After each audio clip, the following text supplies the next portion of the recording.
తెలంగాణ రాష్ట్ర ముఖ్యమంత్రి వర్యులు గౌరవనీయులు రేవంత్ రెడ్డి గారికి, అలాగే మా ఆర్థిక మరియు విద్యుత్ శాఖ ఉప ముఖ్యమంత్రి మల్లుపట్టి విక్రమార్క గారికి, అలాగే ముఖ్యంగా చతుషష్టి కళలకు కారణం చేయని మన భారతదేశం ఆ కళల వెలుగును ప్రపంచ నలుమూలలా ప్రసరింపజేసి మన దేశ ఔన్నత్యాన్ని పెంచడానికి దోహదపడిన ఎంతో మంది కళాకారులు, అందులో గద్దరన్న అంటే కళలకు చావు లేదు. అటువంటిది ఆ కళల తెలంగాణ ముద్దుబిడ్డ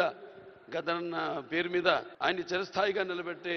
విధంగా ఆయన్ని గౌరవించి ఈనాడు ఈ యొక్క గద్దర్ అవార్డ్స్ అంటే కళ్ళు మూసుకుంటే కనేది కళ, కళతో అభినయించేది కళ, నిద్రపోతున్నప్పుడు కనేది కళ, నిద్రపోతున్న సమాజాన్ని మేల్కొల్పేది కళ. అటువంటి తెలంగాణ